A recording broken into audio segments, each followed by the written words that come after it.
종교심과 믿음의 차이를 분명하게 드러낸 100주년 기념교회 전 담임 이재철 목사의 과거 메시지가 다시금 회자되고 있습니다.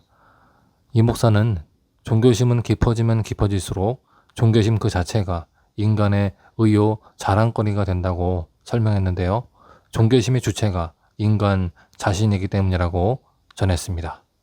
반면 자기 자신이 아닌 하나님을 믿음의 출발점으로 삼는 사람은 믿음이 깊어지면 깊어질수록 겸손해질 수밖에 없다고 밝혔는데요. 자신의 믿음이 깊어지면 깊어질수록 자랑할 것은 자신이 믿음이 아니라 자신을 거룩하신 하나님의 자녀로 살아갈 수 있도록 먼저 자신을 불러주시고 먼저 찾아와 주신 하나님의 결과임을 알기 때문이라고 덧붙였습니다.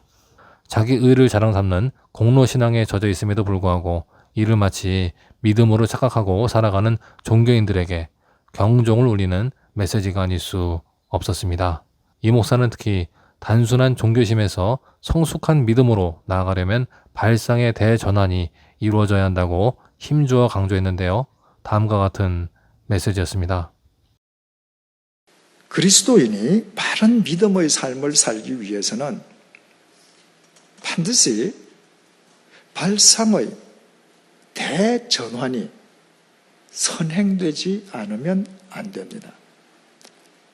인간 자신이 믿음의 출발점이 아니라 하나님께서 믿음의 출발점이 되신다는 이 발상의 대전환이 결여될 때 그 믿음은 하나님께서 말씀하시는 믿음이 아니라 인간의 종교심에 지나지 않게 됩니다.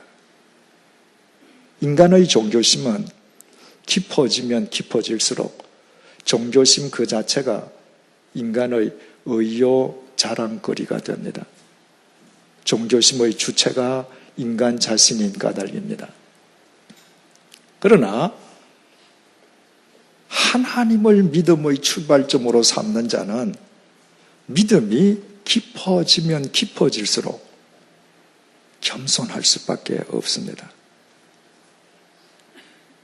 자신의 믿음이 깊어질수록 자랑할 것은 자신의 믿음이 아니라 자신이 거룩하신 하나님의 자녀로 살아갈 수 있도록 하나님께서 자신을 먼저 불러주시고 자신을 먼저 찾아와 주신 하나님의 은혜의 결과임을 아는 까닭입니다. 그래서 은혜를 더 경험하고 더 체험할수록 그는 더더욱 겸손한 그리스도인으로 살아갑니다. 우리가 하나님의 자녀로 하나님의 부르심을 받은 뒤에 그리스도인으로 살지 않습니까? 그런데 하나님의 부르심을 받고 그리스도인으로 살아가는 우리의 삶의 모습이 어떻습니까? 하나님의 부르심을 받은 뒤에도 여전히 허물투성이이지 않습니까?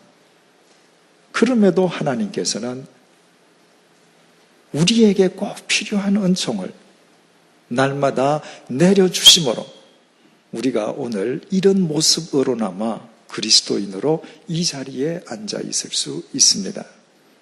이 사실을 깨닫는다면 어찌 우리가 하나님 앞에서 교만해질 수가 있겠습니까? 그 은혜를 절감한다면 어떻게 하나님 앞에서 나의 것 중에 무엇인들 자랑할 것이 있겠습니까? 갈라디아서 6장 14절이 전해주고 있는 사도 바울의 고백을 표준 세 번역으로 읽어드리겠습니다. 내게는 우리 주 예수 그리스도의 십자가 밖에는 자랑할 것이 아무것도 없습니다. 그리스도로 말미암아 내 쪽에서 보면 세상이 죽었고 세상 쪽에서 보면 내가 죽었습니다.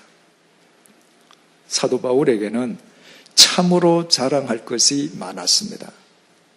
가문, 학력, 경력, 그 모든 것이 세상을 향한 자랑거리였습니다. 하지만 하나님의 부르심을 받은 뒤에 사도 바울이 가장 먼저 깨달은 것은 자신에게는 자랑할 것이 아무것도 없다는 것이었습니다. 하나님께서 먼저 자신을 믿어주시고 불러주시고 동행해 주시지 않았던들 자신의 학력이나 가문이나 경력만으로는 참 생명이 무엇인지도 알지 못한 채 자신의 일평생을 무의미하게 탕진했을 것이기 때문이었습니다. 우리 역시도 우리에 대한 하나님의 은혜를 바르게 깨닫는다면 사도 바울의 고백이 곧 우리의 고백이 될 수밖에 없습니다. 내게는 아무것도 자랑할 것이 없고 자랑할 것이라고는 오직 내게 베풀어 주신 하나님의 은혜, 나를 위해 예비해 두신 하나님의 십자가의 은혜밖에 없게 되는 것입니다. 나아가서 하나님께서 나를 먼저 불러주셨을 뿐만 아니라 먼저 나를 찾아와서 나와 함께 해주고 계심을 깨달을 때에만 우리는 언제나 하나님에 대해 깨어있는 그리스도인으로 살아갈 수 있습니다. 인간이 먼저 하나님을 찾아 나서는 종교심으로는 인간은 자신이 필요할 때에만 하나님을 찾아 나섭니다. 자신이 필요 없을 때에는 아예 하나님을 의식하지도 않는 것입니다. 그런 종교심으로는 하나님과 제한된 관계를 가질 수 있을는지는 모르지만 하나님과의 연합은 애당초 불가능합니다. 그리스도인은 하나님을 찾아 나서지 않습니다. 그리스도인은 하나님께서 먼저 자신을 찾아오시어 자신과 함께 계심을 알기 때문입니다. 내가 주님을 찾기도 전에 하나님께서는 먼저 나를 찾아와 계십니다.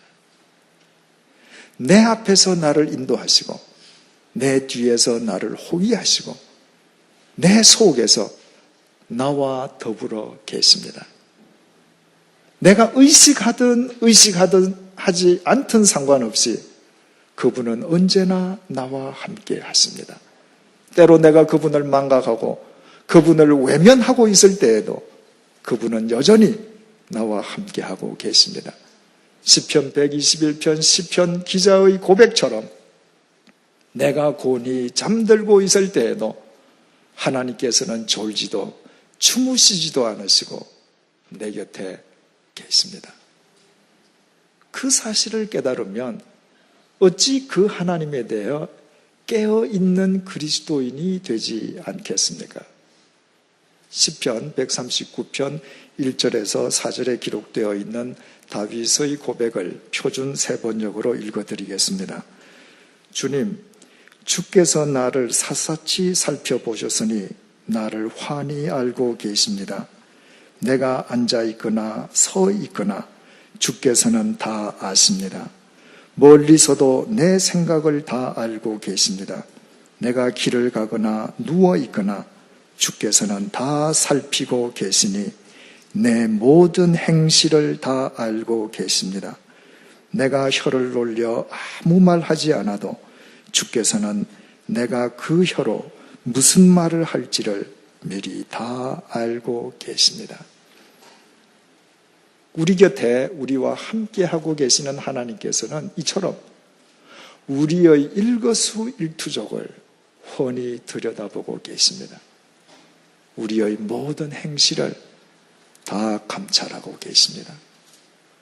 아직 내 입 밖으로 발설지 아니한 내 마음속에 묻어둔 말들까지도 그분은 다 듣고 계십니다. 그 하나님을 바르게 믿는다면 그는 하나님 앞에서 날마다 깨어있는 그리스도인으로 살아갈 수밖에 없습니다. 참된 그리스도인이 되기 위해서는 반드시 발상의 대전환이 선행되지 않으면 안 된다는 이유가 바로 여기에 있습니다.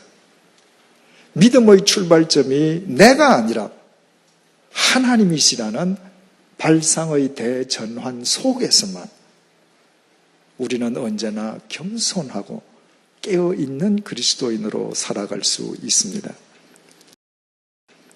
이 발상의 대전환이 수반되지 않을 때 우리의 믿음은 인간의 종교심일 수밖에 없게 되고, 종교심은 깊어지면 깊어지는 만큼 그 당사자는 실은 하나님과는 더 무관한 존재가 되고 맙니다.